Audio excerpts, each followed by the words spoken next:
honesty is important, and they might take that value into their own personal spheres. I can tell them and tell them and tell them so, and they might choose not to put it inside their personal spheres. So how do we get people to put things inside their personal spheres then? What do we do? Well, there's only one way, and it's not foolproof.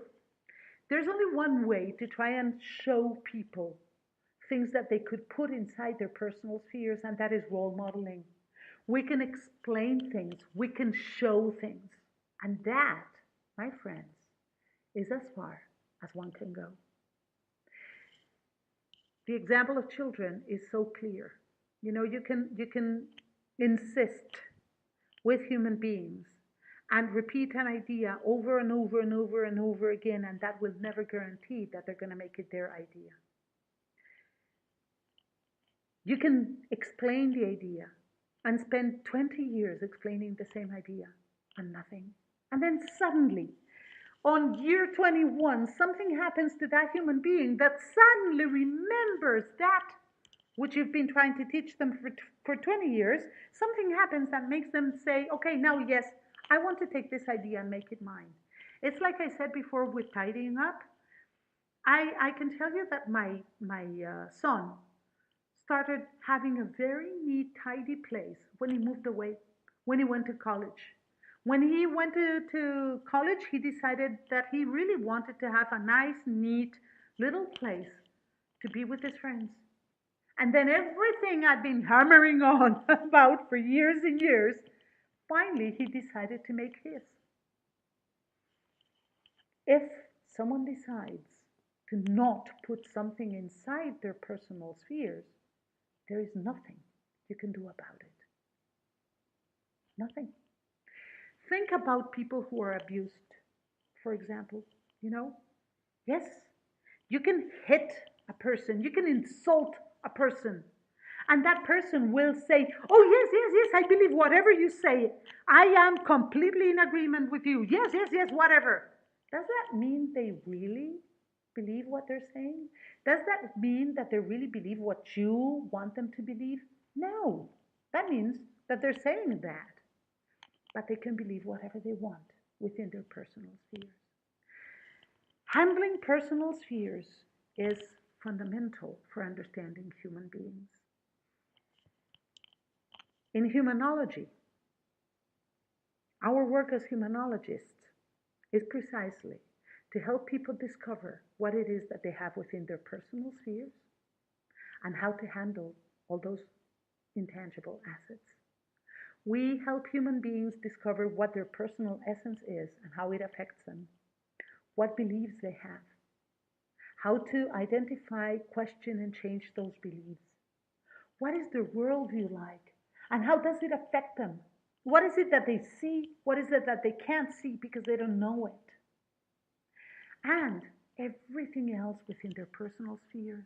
What is it that you think as a result of your beliefs? What is it that you feel as a result of all the other elements that you have in your personal sphere? How can you handle those elements inside? True, as a humanologist, I cannot help my clients change their thoughts. I can't change their thoughts for them, sorry, but I can give them the tools so they can change their own thoughts. That is what humanology is all about. Whenever you're dealing with other human beings and you feel upset, ask yourself, am I within my own personal sphere, or am I in the sphere of the world or trying to enter somebody else's personal sphere? That is, if you are thinking things such as, he shouldn't be saying that, or my, look at her, what are you doing? You're really trying to place yourself in another person's personal sphere. Words such as ought to, should, have to, always reflect your opinion about another person. That person should say this, should say that, is really an attempt on your part to enter the other person's personal sphere, and tell them what they should think or what they should do. Do you see it? They have their own beliefs. They have their own thoughts. They're theirs.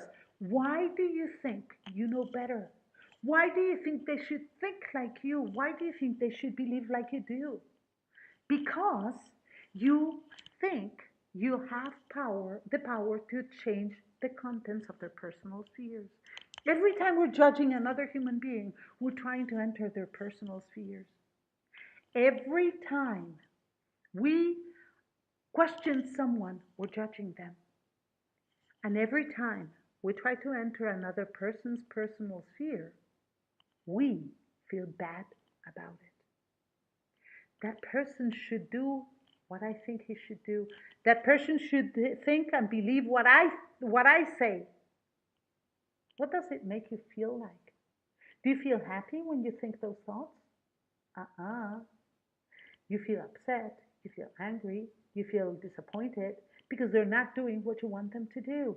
Because whatever you want them to think or do or say or feel is what you believe is best in your personal sphere. So, if you're dealing with human beings and you try to enter their personal spheres by pushing ideas and concepts and feelings onto them, you're only going to feel frustrated and they're going to feel bugged because you're pushing them and pushing them and pushing them. It's like when you get upset because the weather is lousy or because there's something happening in the world that is really, really horrible. When you get upset, it's because you're trying to somehow change what's happening in the world. And that is outside your power. It's not within your personal sphere. There's nothing you can do about it. It's raining, so what? You can't stop the rain. But yes, you can decide how you're going to feel about it. There's a war going on in Syria, for example, and you feel sad. How you feel about the war in Syria is your choice. But can you really, truly stop that war yourself on your own? That is outside your personal sphere. Yes, true, you can go to Syria as a volunteer and help people. Will that change the war? Probably not. True, you will help some people doing little things like feeding them or clothing them, and that will change the reality of those human beings at that moment in that place. But that will not change the sphere of the world, will it?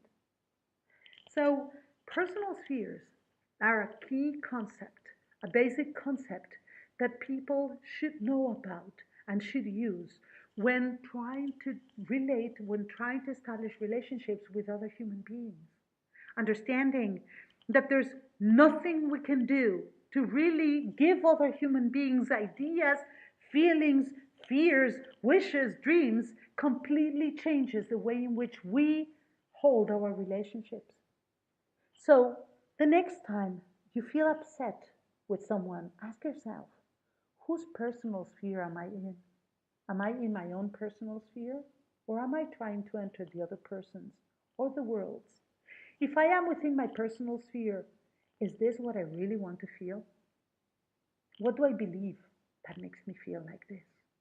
You see, at the end of the day, human beings have absolute total control over the contents in their personal spheres. And if you don't know how to deal with those contents, if you don't know how to handle your beliefs, your worldview, that's what humanologists are here for. If you want to learn more about humanology, send me a message, contact me, Google me. I am everywhere, and I'm not God. You can find me on Facebook. Please befriend me. I love having friends. Look for me on YouTube. I have my own YouTube channel with many, many, many, many videos that explain many different concepts and give out many free tools to deal with the contents of your personal spheres. Personal spheres are a key concept when trying to understand human beings. So ask yourself, what do you have within your own personal sphere? Which, by the way, is a question you need to answer if you want to win that free copy of Caribou, my children's book. You can answer the question even later on the podcast. As you know, I always post my podcasts on YouTube. You can always listen to Conversations with Jessica. If you miss it live, which would be very sad, you can always listen to the podcasts and still answer the questions and get a chance to win the copy if someone hasn't won it yet. So, are you ready for another little happy song? Come on, let's enjoy life a little bit. Let the music enter you and make you feel a little bit happier for a few minutes.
Okay, I hope that somehow cheered you up. I love happy music.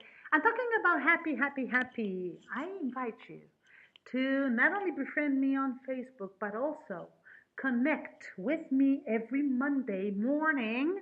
That is Swiss time. You know, I am in Switzerland. You can check the time connections or the time conversions because every Monday morning, I also have a little program on Facebook called Happy Mondays. It is an optimism coaching program. I am the mother of optimism coaching, by the way, which is part of Humanology. And Happy Mondays is just a little 10, 15-minute show in which I always give an optimism coaching tool for free to my listeners. Like that, I try and help the world start their week with a happy big smile on their faces. Those little tools are helping people all around the world every Monday, and they usually last for the whole week. So, if you want to get your happy tools every happy Monday, connect. Tune in to Facebook and listen to Happy Mondays.